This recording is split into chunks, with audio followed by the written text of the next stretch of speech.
Palghar collector કચેરીને બોમ્બથી ઉડાવી દેવાનો અજાણ્યા ઈમેલ આવતા દોડધામ. પોલીસ, બોમ્બ સ્ક્વોડ, ડોગ સ્ક્વોડની ટીમ દોડી આવી ઓફિસો ખાલી કરાવી તપાસ હાથ ધરતા કંઈ ન મળ્યું.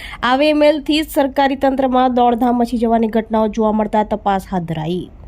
મહારાષ્ટ્રના પાલઘર જિલ્લાના કલેક્ટરને એક અજાણ્યા ઈમેલથી દોડધામ મચી જવા પામી હતી. પાલઘર જિલ્લા કલેક્ટરના મેલ ઉપર 3:30 વાગ્યે કલેક્ટર કચેરીમાં બોમ્બ એક્સપ્લોઝન થશે એવો સંદેશો આવ્યો હતો. કાર્યાલયને બોમ્બથી ઉડાવી નાખવાનો ઈમેલ જિલ્લા કલેક્ટરને મળતા આ બાબતને ગંભીરતાથી લેવામાં આવી હતી. 3 વાગ્યે કાર્યાલય બોમ્બથી ઉડાવી દેવામાં આવશે એવો મેલ આવતાની સાથે જ આખું કાર્યાલય ખાલી કરી દેવામાં આવ્યું હતું. બોમ્બના મળેલા મેલની જાણકારી પોલીસને કરવામાં આવતા તાત્કાલિક બોમ્બ સ્ક્વોડની ટીમ અને ડોગ સ્ક્વોડ દ્વારા તપાસ કરવામાં આવી હતી. કલેક્ટર કચેરી સહિત આસપાસના તમામ ઓફિસને ખાલી કરાવી સઘન તપાસ હાથ ધરવામાં આવી હતી. સમગ્ર કલેક્ટર કાર્યાલયની ચકાસણી કર્યા બાદ બોમ્બ જેવું કંઈ નહીં મળતા તંત્રે રાહતનો શ્વાસ લીધો હતો. હાલ આવા ઈમેલથી સરકારી તંત્રમાં દોડધામ મચી જવાની ઘટનાઓ જોવા મળી છે, જેને લઈ તપાસ હાથ ધરવામાં આવી છે.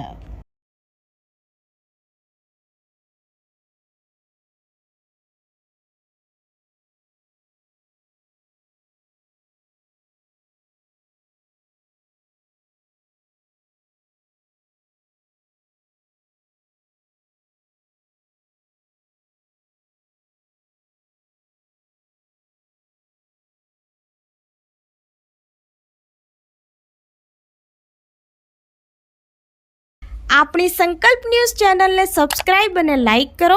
બેલ આઇકન દબાવો જેથી આવનાર ન્યૂઝ અપડેટ્સની નોટિફિકેશન આપના મોબાઈલ પર સૌથી પહેલા પહોંચે. Like, subscribe and share the video.